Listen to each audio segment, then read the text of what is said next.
모세야, 누구든지 나 주께 무엇을 바치겠다고 서원한 것이 가축이라면 나 주께 바쳐진 그 가축은 거룩하게 된다. 그 사람은 자신이 바치기로 한 가축을 다른 가축으로 바꿀 수 없느니라. 좋은 것을 나쁜 것으로 바꾸어도 안 되고 나쁜 것을 좋은 것으로 바꾸어도 안 된다. 다른 가축으로 바꾸면 둘 다 나 주께 거룩하게 바친 것이 되느니라. 하나님께 바치기로 서원한 것이 정결한 짐승일 경우에 해당되는 규례다. 이때 두 가지 규례를 지켜야 했다. 1. 소나 양이나 염소처럼 정결한 짐승을 서원 제물로 바쳤을 경우에는 그 품질이 우수하든 떨어지든 다른 짐승으로 교체해서는 안 되고 오직 서원한 그 짐승을 주님께 예물로 드려야 했다. 2. 주께 바치기로 이미 서원한 짐승을 다른 짐승으로 교체하고자 할 경우에는 두 마리 모두 거룩한 것으로 간주되어 둘 다 하나님의 것이 되었다. 이때 새로 끌고 온 짐승은 희생제물로서 하나님께 바쳐졌고 이미 서원한 짐승은 제사장들의 몫으로 돌아갔다. 주님, 만일 주님께 바치겠다고 서원한 것이 주께 제물로 쓸 수 없는 부정한 짐승이라면 어찌합니까? 그럴 경우 서원한 사람은 그 짐승을 먼저 제사장에게로 끌고 가서 보여야 한다. 그러면 제사장은 그 짐승의 질이 좋은지 나쁜지를 판단하여 그 값을 매겨야 한다. 제사장이 정한 값이 그 짐승의 값이 되느니라. 주님께 바치기로 서원한 짐승이 나귀나 낙타처럼 부정한 짐승일 경우에 해당되는 규례다. 이런 경우에는 돈을 내고 그 부정한 짐승을 도로 물을 수 있었다. 그런 부정한 짐승은 제사 규례에 따라 제물로 사용할 수 없었기 때문이다. 이때 제사장은 고유 권한으로 그 부정한 짐승을 잘 살핀 뒤 합당한 가격을 정해야 했다.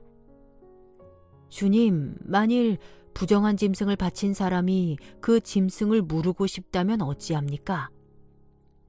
그럴 경우 그 사람은 그 짐승 값의 5분의 1에 해당하는 값을 얹어서 내야 하느니라.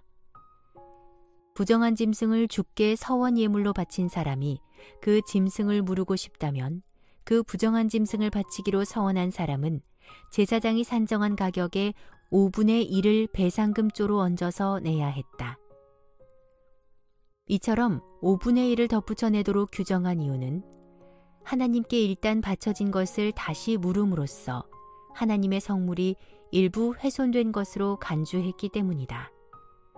여기서 5분의 1, 즉 20%의 배상금 근거는 하나님의 성물을 범했을 때 5분의 1을 더하여 배상해야 하는 속건제 규례에 따른 것이다. 그리고 이 5분의 1의 배상금 규례는 짐승뿐 아니라 집이나 밭의 경우에도 동일하게 적용하였다. 이어서 하나님은 주께 집이나 밭을 바치기로 서원한 경우에 대해서 일러주신다. 각종 서원의 규례. 주께 집이나 밭을 바치기로 서원했을 때 27장 14절에서 25절. 모세야, 이번에는 누구든지 나 주께 집이나 밭을 바치기로 서원했을 때 지켜야 하는 규례를 일러주겠노라. 네, 주님, 말씀하소서. 주께 집을 바치기로 서원했을 때. 모세야, 누구든지 자기 집을 거룩한 예물로 나 주께 바칠 때에는 제사장이 먼저 그 집값을 매겨야 한다. 제사장이 잘 살펴 그 값을 정하면 그것이 그대로 그 집값이 되느니라. 어떤 사람이 자신의 집을 주께 바치기로 서원한 경우에 해당되는 규례다. 이때에는 부정한 짐승을 서원 예물로 바쳤을 때의 규례에 따랐다. 그래서 집 대신에 그 집값으로 바쳤다. 집값은 제사장이 그 집을 잘 살펴 합당한 가격을 매겼다. 이때 모세가 묻는다. 주님, 만약 집을 바친 사람이 자기 집을 물으려고 하면 어찌합니까? 그런 경우 그 사람은 그 집값의 5분의 1에 해당하는 값을 더 얹어서 내야 한다. 그러면 그 집은 다시 그 사람의 것이 되느니라.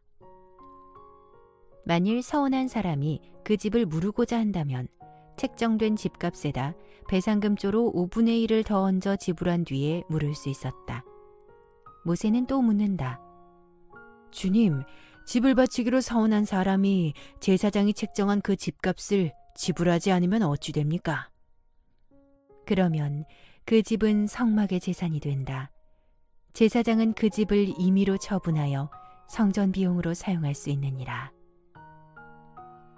주께 땅을 바치기로 서원했을 때, 이번에는 밭을 주께 바치기로 서원한 경우다. 그런 경우 하나님께서 제정해 주시는 규례는 이러하다. 모세야, 누구든지 서원하여 밭을 거룩한 예물로 나 주께 바칠 때는 그 밭의 씨를 얼마나 뿌릴 수 있는가에 따라서 그 값을 매겨야 한다. 네, 주님.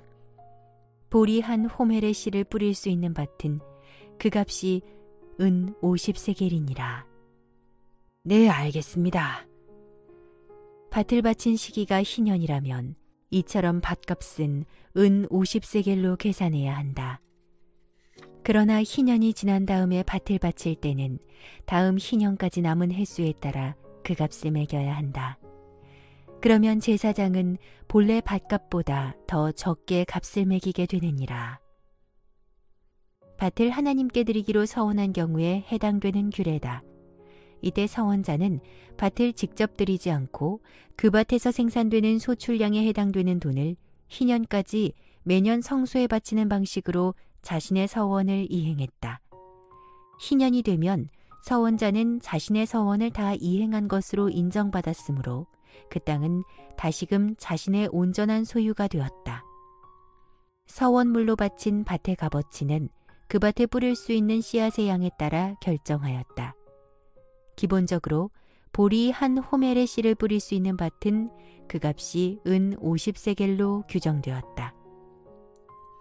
호멜은 구약시대의 고체의 부피를 재는 최대 단위로 대략 230리터에 해당된다. 따라서 보리 한 호멜의 씨를 뿌릴 수 있는 밭은 보리 230리터 분량의 씨앗을 뿌릴 수 있는 크기의 밭을 가리킨다.